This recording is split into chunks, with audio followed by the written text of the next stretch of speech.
Hello everyone, Malayalam law point ചാനലിലേക്ക് ഏവർക്കും സ്വാഗതം. ഞാൻ റീനു തോമസ്. നമ്മുടെ parliament, Indian evidence act, Indian penal code, code of criminal procedure എന്നിവയുൾപ്പെടെ രാജ്യത്തിൻ്റെ ക്രിമിനൽ നിയമങ്ങളിൽ കാര്യമായ മാറ്റങ്ങൾ വരുത്തി.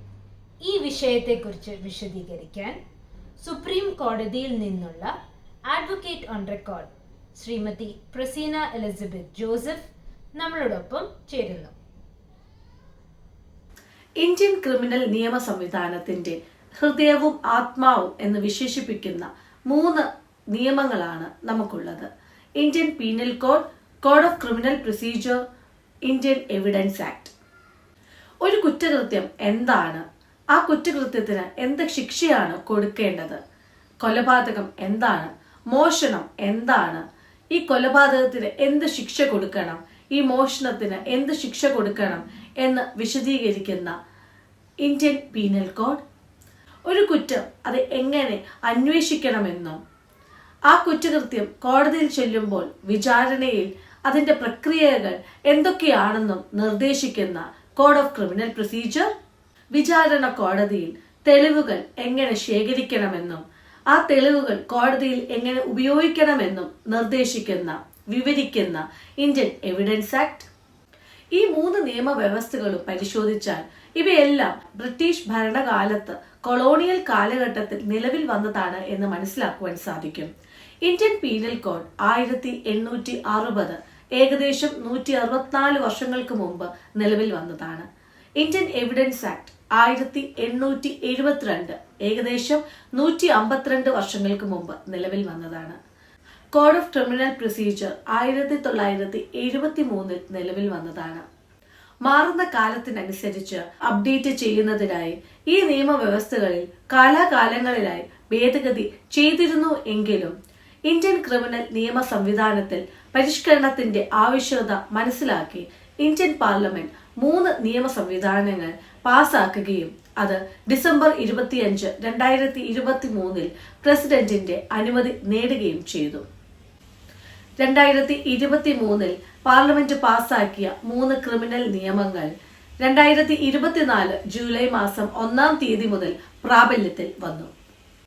ഭാരതീയ ന്യായ സംഹിത ഇന്ത്യൻ പീനൽ കോഡിന് പകരവും ഭാരതീയ നാഗരിക് സുരക്ഷാ സംഹിത code of criminal പ്രൊസീജിയറിന് പകരവും Bharatiya സാക്ഷ്യ Adhiniyam Indian evidence ആക്ടിന് പകരവും പ്രാബല്യത്തിൽ വന്നു.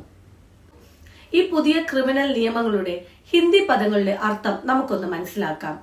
ഭാരതീയ ന്യായ സംഹിത, ഭാരതീയ ഇന്ത്യൻ ന്യായ നിയമങ്ങൾ, സംഹിത സംഹിത ഇന്ത്യൻ നിയമ സംഹിത, ഭാരതീയ നാഗരിക് സുരക്ഷാ സംഹിത, ഭാരതീയ ഇന്ത്യൻ നാഗരിക് ജനങ്ങൾ സുരക്ഷ സംരക്ഷണ സംഹിത സംഹിത ഇന്ത്യൻ ജനങ്ങളുടെ സംരക്ഷണ നിയമം, ഭാരതീയ സാക്ഷ്യ അധിനിയം, ഭാരതീയ ഇന്ത്യൻ സാക്ഷ്യ തെളിവ് അധിനിയം നിയമം, ഇന്ത്യൻ തെളിവ് നിയമം. ഒരു കാര്യം പ്രത്യേകം ശ്രദ്ധിക്കുക.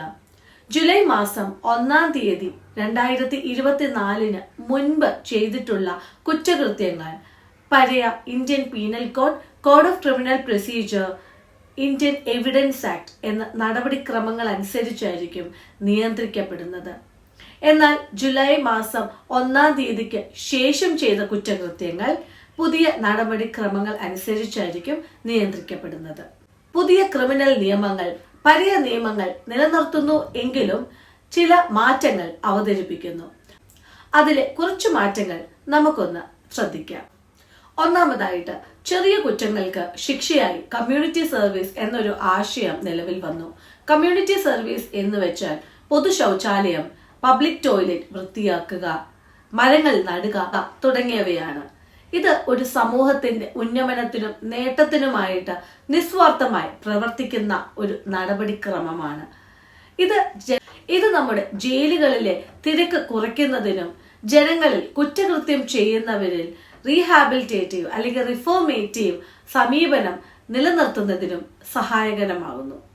രണ്ടാമതായിട്ട് വന്ന ഒരു മാറ്റം എന്ന് പറയുന്നത് പോലീസ് ഉദ്യോഗസ്ഥർ ഒരു സ്ഥലം തിരച്ചിൽ നടത്തുകയോ അവിടെ നിന്ന് എന്തെങ്കിലും വസ്തുക്കൾ കണ്ടെടുക്കുകയോ ചെയ്തിട്ടുണ്ട് എങ്കിൽ വീഡിയോ റെക്കോർഡിംഗ് ആയിട്ട് ശേഖരിക്കേണ്ടത് മൊബൈൽ ഫോണിൽ ശേഖരിക്കേണ്ടതും അത് അധികം വൈകാതെ തന്നെ ജില്ലാ മജിസ്ട്രേറ്റിന് ഫോർവേഡ് ചെയ്യേണ്ടതുമാണ്. മൂന്നാമതായിട്ട് പോലീസ് സ്റ്റേഷനിൽ നേരിട്ട് വന്ന് കംപ്ലൈന്റ് രജിസ്റ്റർ ചെയ്യാതെ തന്നെ ഓൺലൈനിൽ കംപ്ലൈന്റ് രജിസ്റ്റർ ചെയ്യാനുള്ള അവസരവും നമുക്ക് പുതിയ നിയമം ഒരുക്കുന്നു. നാലാമതായിട്ട് 0 FIR എന്നൊരു ആശയമാണ്. 0 FIR എന്ന് വെച്ചാൽ ഒരു മനുഷ്യൻ ഒരു കംപ്ലൈന്റുമായിട്ട് ഒരു പോലീസ് സ്റ്റേഷനിൽ വരുമ്പോൾ ആ കുറ്റകൃത്യം തന്റെ പോലീസ് സ്റ്റേഷന്റെ അധികാര പരിധിയിൽ വരുന്നതല്ല എന്ന് പറഞ്ഞ് ആ കംപ്ലൈന്റ് നിരസിക്കുവാൻ പോലീസ് ഉദ്യോഗസ്ഥർക്ക് അധികാരമില്ല. പോലീസ് ഉദ്യോഗസ്ഥർ ആ കംപ്ലൈന്റ് സ്വീകരിച്ച് അന്വേഷണത്തിനായിട്ട് ഉചിതമായിട്ടുള്ള പോലീസ് സ്റ്റേഷനിലേക്ക് ട്രാൻസ്ഫർ ചെയ്യുക എന്നുള്ളത് ആ പോലീസ് സ്റ്റേഷന്റെ കടമയാണ്. അഞ്ചാമതായിട്ട് FIRന്റെ കോപ്പി, പോലീസ് റിപ്പോർട്ടിന്റെ കോപ്പി, മൊഴികൾ, കുറ്റപത്രത്തിന്റെ കോപ്പി ഇവയെല്ലാം ഫയൽ ചെയ്ത് 14 ദിവസത്തിനകം കുറ്റവാളിക്കും വിക്ടിമിനും കൊടുക്കേണ്ടതാണ്. ആറാമതായി ഇലക്ട്രോണിക് രേഖകളും ഡിജിറ്റൽ തെളിവുകളും ഇപ്പോൾ കോടതികളിൽ വിചാരണ സമയത്ത് തെളിവായി സ്വീകരിക്കുവാൻ അനുവദനീയമാണ്. ഏഴാമതായി സ്ത്രീകൾ, 15 വയസ്സിന് താഴെയുള്ള കുട്ടികൾ, 60 വയസ്സിന് മുകളിലുള്ള സീനിയർ സിറ്റിസൺസ്, ഭിന്നശേഷിക്കാർ, കഠിനമായ ഗുരുതരമായ അസുഖമുള്ളവർ ഇവർ പോലീസ് സ്റ്റേഷനിൽ ഹാജരാകുന്നതിൽ നിന്ന് ഒഴിവാക്കിയിട്ടുണ്ട്. കോടതികളിൽ നിന്നുള്ള അറിയിപ്പുകൾ, നോട്ടീസുകൾ, സമൻസ് ഇവയെല്ലാം തപാൽ മാർഗത്തിലൂടെയായിരുന്നു അനുവദനീയം എങ്കിൽ ഇപ്പോൾ അത് ഇമെയിൽ വഴിയും വാട്സപ്പ് വഴിയും സർവീസ് നടത്താം എന്നുള്ളതാണ് പുതിയതായിട്ട് വന്നിരിക്കുന്ന മറ്റൊരു മാറ്റം. പുതിയ ക്രിമിനൽ നിയമങ്ങൾ, അതിന്റെ വിശദാംശങ്ങൾ ഓരോന്നായിട്ട് നമുക്ക് വരും എപ്പിസോഡുകളിൽ കാണാം. ഈ വീഡിയോ നിങ്ങൾക്ക് പ്രയോജനപ്പെട്ടു എന്ന് വിശ്വസിക്കുന്നു. മറ്റൊരു വീഡിയോയുമായി വരുന്നതുവരെ നന്ദി, നമസ്കാരം.